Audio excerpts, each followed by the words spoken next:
for now, this is our first online class. So our topic is all about introduction to watershed management.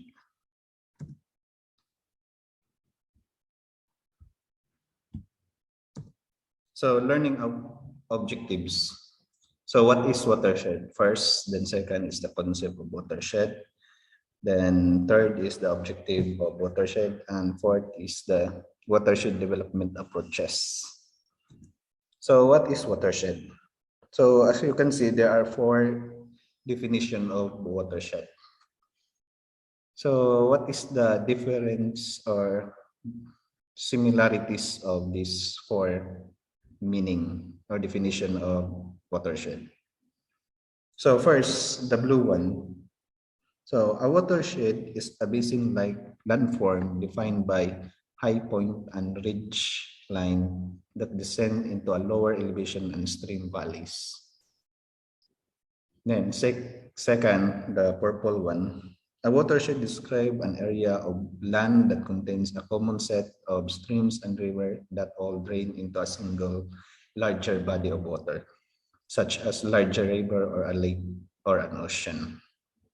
Then the third one, so watershed or catchment is defined as any surface or varying from a few hectares to several thousand square kilometers, in which rainfall is collected and conveyed to a common natural waterways. Then the fourth one, watershed is a geohydrological unit drain runoff water at a common point, and it could be demarcated based on a ridge and gully line. So the four definition, there are common thoughts here. So an area of land that collected the rainwater or any stream, we can call it as tributaries.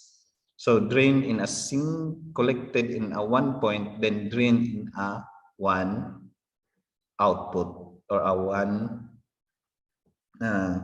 common way. So that is a watershed. So the illustration, next is the illustration. So as you can see, the ridge line is the red line. That is the ridge line. So what is the ridge line? So the ridge line is the point or the peak of a mountain range. So the mountain range, there are 4 or 3 mountain range here. First is this one, this part. This part. Then second is this part in the top. Then the left side is the third one. So there are 3 mountain range. So they're almost not the same high point, but the ridge line defined as the boundaries of the watershed. So in this side, the streams are collected in a one point. So how many streams or tributaries? So 1, 2, 3, 4, 5, 6, 7, 8, 9. So this upper side or the upper portion, so drain in a single point. Then as this one, the secondary tributaries and the primary tributaries, so drain at one point. So that is a watershed. So in this portion, the empty one, another watershed. This one in the upper side, another watershed, then this one, another watershed. So watershed are divided as a sub-watershed. So there are, in a one watershed, you can divide it as a sub-watershed. So we will discuss it later on. So how watershed works? So what is the purpose of having a watershed? So as I said later on, once again, so this is one watershed, the sub-watershed, and this is one watershed. So this is the ridge line here. Then if there is a river here or a tributaries, it can drain here, or the rain falling here in this side without the river or tributaries will be drained this in the river. So lake drain in one side, then drain to one side. So this is the what you can call this. So this is what you can call it as the pathway or a single output of the watershed. So this is the tributaries. So water table, rainwater, so groundwater. So we will discuss the water table, groundwater later on. So concept of watershed. So watershed constantly undergoes the action and reaction of mainly hydrological and hydraulic components of or phenomena. So hydrology. So precipitation, infiltration, evaporation, and evapotranspiration. So we'll discuss it later on. So that is the first, the second, third, the second topic, third topic, fourth, and fifth topic. So hydrologic component or phenomena: flood, erosion, sedimentation, landslide, water scarcity, water quality degradation. So causes of watershed degradation: causes natural and man-made error. So natural: flood, erosion, sediment. So excessive runoff, rainfall shortage, drought. Then man-made error: ignorance, lack of knowledge about watershed, proper planning and management. Then watershed degradation, key components: land and soil, water, quality and quantity. Then greenery or vegetation. Land degradation, improper land use, excessive cropping, sheep cultivation, slope cultivation, overgrazing. Effect: soil erosion, desertification, siltation of reservoir, flood, drought, and loss of fertility and soil moisture. Then quality and quantity of degradation, excessive irrigation, overdevelopment of groundwater, improper use and transportation. So effect: loss of fertility, decline of groundwater level, scarcity of water. So water quality degradation, waterlogging, lack of proper drainage. Sorry, class.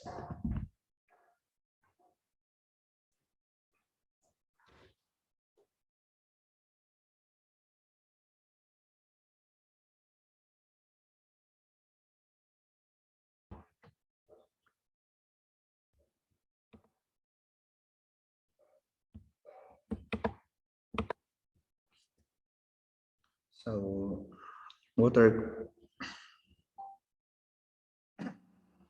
water quality degradation. So water lagging, lack of proper drainage, excessive manuring and fertilizing influence. So effect: soil and crop damage, deterioration of soil and water, environmental degradation.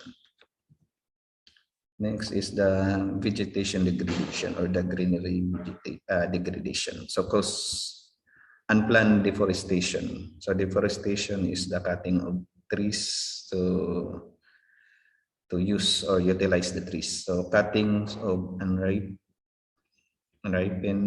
trees and forest fire. So effect: soil erosion and destruction of green forest and environment.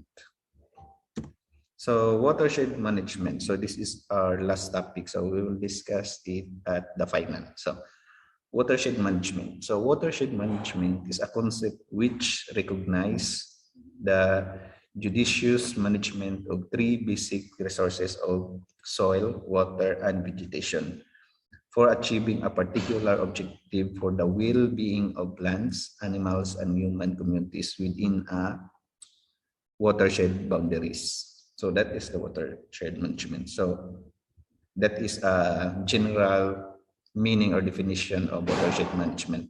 But in the final, we will elaborate it. What is the wide definition and concept of watershed management? Then objectives. So watershed is optimum utilization of natural resources such as water, land, and vegetation, and etc. So why the objective of watershed is including the land, vegetation, and the other, including the animals. So what is it? Then second, employment facilities. Third, efficient and equal distribution of resources. Then number four, the community living standard, food security, poverty elevation, hygiene, and many other factors of the community. Then five, unity, integration, and harmony among villagers. So what is the responsibility of villagers in the watershed? So yield of crops, restoration of deserted area, maintenance of water table, reclamation of water land, reclamation, reclamation, and now number 9, reclamation of water land. So what is reclamation? Then recreation and fisheries development. So that is the objective. So when we say reclamation, that is the wetland or a wasteland, especially in a waterland. So as you can see, the Manila Bay is filled with sand, or other term for that is dolomites. So they fill the Manila Bay. So Manila Bay is composed of water. So reclamation. So you will fill that water land into a land.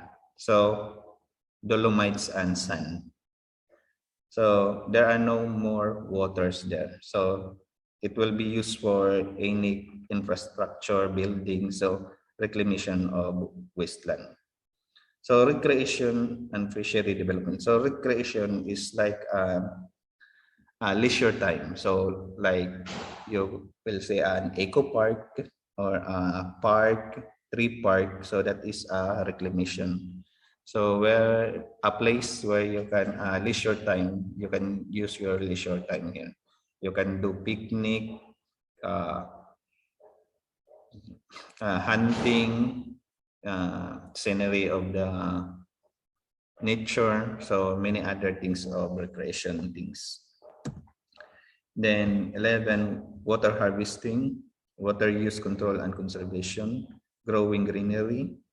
14 is soil erosion control. Then 15 is the overall development of community and watershed.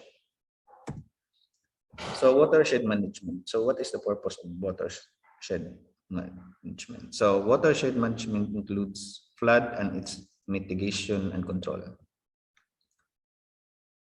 Second is erosion and sedimentation control. Then third is water quality and quantity management.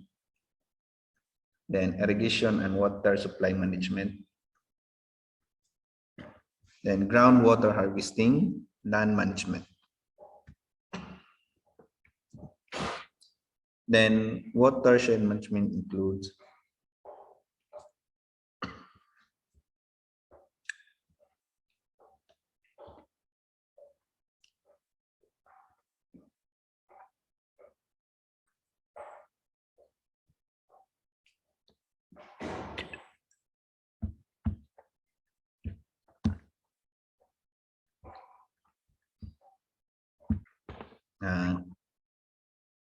sorry, less for some intervention. So watershed management includes landslide management, ecosystem management, fish and wildlife, forestry, agriculture, and wasteland management.